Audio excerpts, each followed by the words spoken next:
Hello students, कैसे हैं आप सब। चलिए आज शुरू करते हैं हम मेरी last technique, that is a profitability index technique. ठीक है। हम मेरे लास्ट के 5-6 जो वीडियोस हैं उन पर मैंने आपके साथ सारी कैपिटल बजटिंग की टेक्निक्स डिस्कस कर ली थी।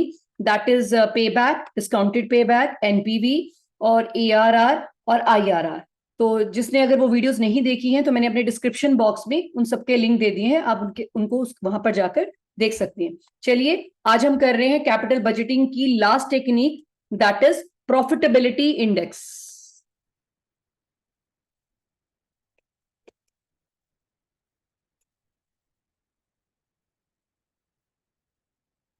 पीआई। चलिए, ये कैपिटल बजटिंग की एक टेक्निक है। किसी भी प्रोजेक्ट को इवैल्यूएट करने के लिए, किसी भी प्रोजेक्ट को रैंक करने के लिए हम इस टेक्निक का इस्तेमाल करते हैं। जो पीआई है, profitability index number 1, it measures the ratio between present value of cash inflow and present value of cash outflow। मैंने लास्ट के लेक्चर में भी बोला था, जब मैं कैपिटल बजटिंग आप करेंगे तो आपको दो बातों का ध्यान रखना है, इनफ्लो और आउटफ्लो, दोनों का ध्यान रखना है, बस दोनों को कंपेयर करना है। बेसिकली ये चैप्टर है डिसीजन मेकिंग के ऊपर। तो अगर हमें किसी की पीआई चेक करनी है, प्रॉफिटेबिलिटी इंडेक्स से आप रिलेशनशिप देख सकते हैं दो का, present value of cash inflow oblique present value of cash outflow. पहली बात। दूसरी बात, जो ये पीआई है, इट इज वेरी यूजफुल, ये क्यों, किस लिए यूजफुल है? For ranking the projects.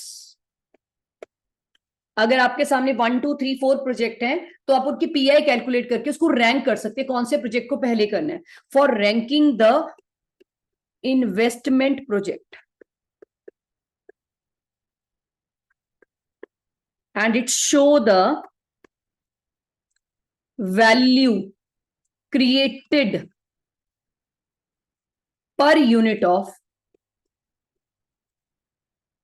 Investment. Clear? और इसका रूल है, अगर आपकी रूल इज, अगर आपकी PI is greater than 1, sorry, PI is greater than 1 accept the project, accept कर लीजिए उस प्रोजेक्ट को। और अगर आपकी PI is less than 1 then reject. बस। क्लियर? तो प्रॉफिटेबिलिटी इंडेक्स एक कैपिटल बजटिंग को का डिसीजन लेने के लिए एक इंपॉर्टेंट टेक्निक है। ये रिलेशन दिखाती है between two, present value of cash inflow और present value of cash outflow का। ये किसी भी प्रोजेक्ट, अगर आपके साथ बहुत सारे प्रोजेक्ट्स हैं, उन प्रोजेक्ट्स को रैंक करने के लिए ये काम आती है। और अगर आपकी उस किसी पर्टिकुलर प्रोजेक्ट में पीआई 1 से ज्यादा है तो आप उसे एक्सेप्ट कर सकते हैं, और जिसकी कम है उसे आप रिजेक्ट कर सकते हैं। ठीक है, आइए नेक्स्ट चलें। प्रॉफिटेबिलिटी इंडेक्स के दो तरीके हैं निकालने के। प्रॉफिटेबिलिटी इंडेक्स में आप दो तरीके से कर सकते हैं। One is gross profitability index, net profitability index. सवाल में देख लीजिएगा उसने क्या पूछा है। Gross profitability index is equal to present value of cash inflow divided by present value of cash outflow. Clear? और वही है, अगर आपका PI is greater than 1 accept it, और अगर आपका PI is less than 1 then rejected. Clear? एक और तरीका है, that is a net pi निकालने का। उसको आप निकाल सकते हैं net present value. What is net present value? Present value of cash inflow minus present value of cash outflow. जो आपकी एनपीवी है उसे आप इनिशियल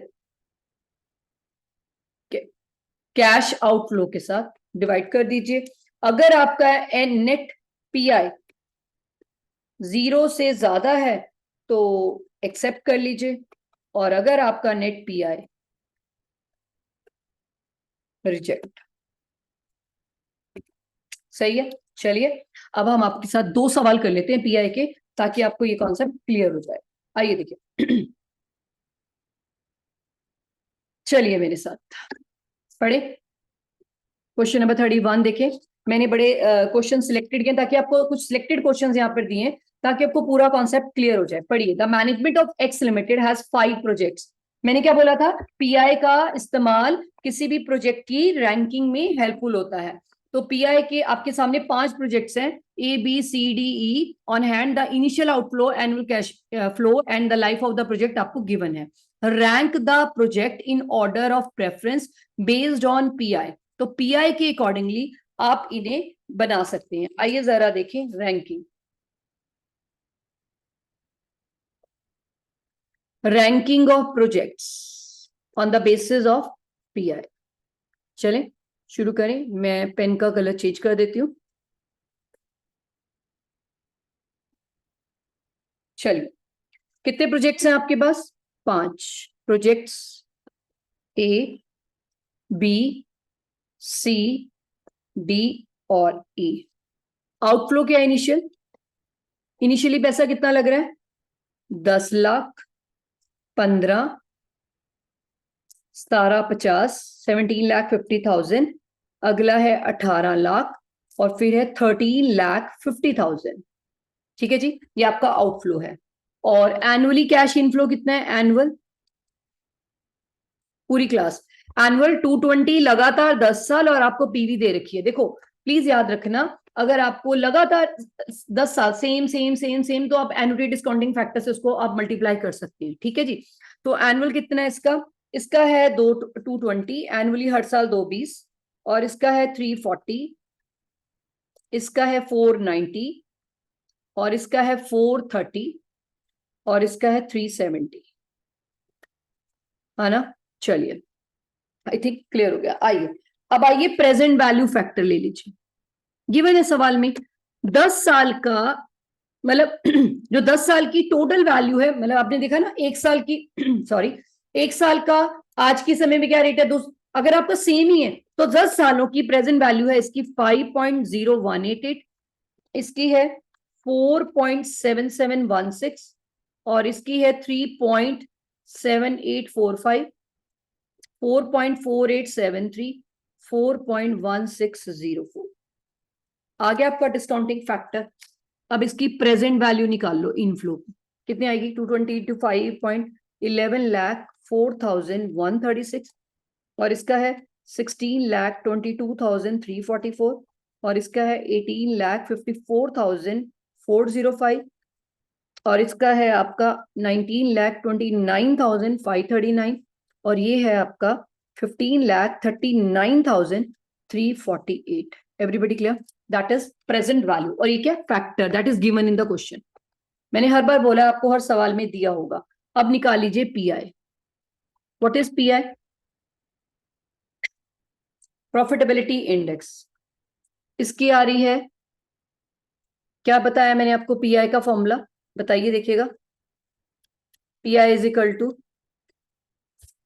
पहले मैं लिखवा देती हूँ, इसकी है 1.10414, इसकी है 1.08156, इसकी है 1.05966, इसकी है 1.07197, और इसकी है आपकी 1.14026।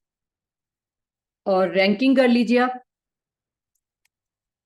रैंक वाइज देख लीजिए। ये आएगा पहले नंबर पर, ये है सेकंड नंबर पर, ये है आपका थर्ड नंबर पर, और ये है आपका 5 नंबर पर, और ये है आपका 4 नंबर पर। यानी आपको रैंक करनी है। पहले प्रोजेक्ट ई आएगा फर्स्ट नंबर पे, फिर आएगा आपका ए, फिर आएगा आपका बी, फिर आएगा आपका डी, फिर आएगा आपका C. That is profitability index. Clear है एवरीबडी? नोट कर लें, I give you the time, आप लोग भी नोट कर लें।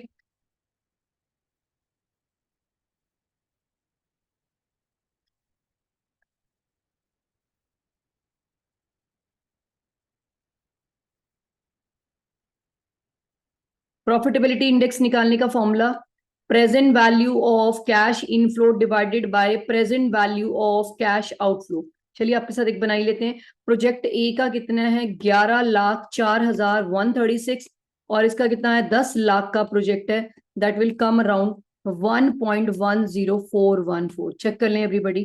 फिर बी का भी निकाल के दिखा देती हूँ आपको। 16,22,344 डिवाइडेड बाय 15 लाख. सिंपल है. Present value of cash inflow divided by present value of cash outflow, that will come around 108,156. 1.08156. अगर एक से ज्यादा है तो एक्सेप्ट द प्रोजेक्ट. अगर सारे प्रोजेक्ट्स की एक से ज्यादा है लेकिन आपको रैंकिंग करनी कौन से प्रोजेक्ट की तरफ जाए जिसका सबसे हायर है, एंड दैट इज 1.14 लास्ट वाले का. आई थिंक आपको समझ आ गया होगा कि पीआई का इस्तेमाल किसी भी प्रोजेक्ट्स की रैंकिंग करने में भी होता है, और which is equal to present value of cash inflow divided by present value of cash outflow. Clear है? चलिए एक छोटा सा सवाल और बना लेते हैं.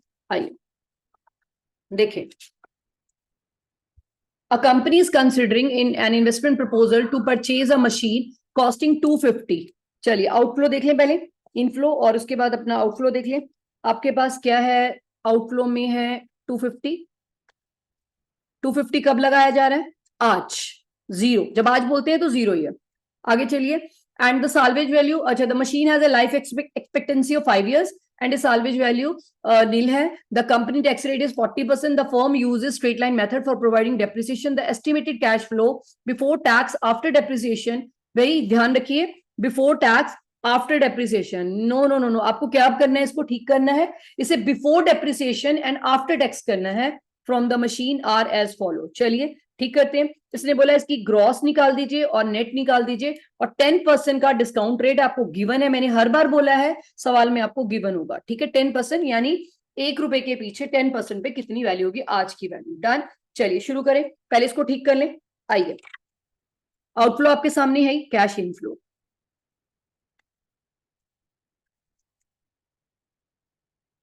One, two, three, 4 and 5. कितना कितना दे रखा है? 150, 1 lakh, 90, 70, 60. Everybody, it is what? Cash flow after depreciation before tax. तो टैक्स लेस कर दीजिए पहले 40%. 150 का 40% 60,000.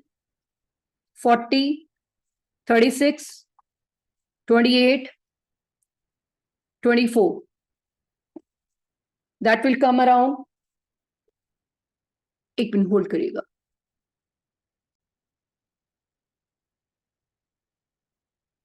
चलिए 90,000, 60,000, ये बन जाएगा आपका 54,000, 42,000, 36,000. इसके बाद डेप्रिसिएशन ऐड बैक कर दीजिए, क्योंकि डेप्रिसिएशन निकलने के बाद है ये. तो depreciation 250, life is 5. 50,000, 50,000 straight line है तो हर बार सेम. 50,000, 50,000, 50,000, 140, 110, 1,04,000, 92, 86. क्लियर? चलिए आ जाइए. ईयर 1, 2, 3, 4, 5. आपका कैश इनफ्लो कितना है? फर्स्ट ईयर है 140, फिर है आपका 110, फिर है आपका 1,04,000, फिर है आपका 92,000, 86,000.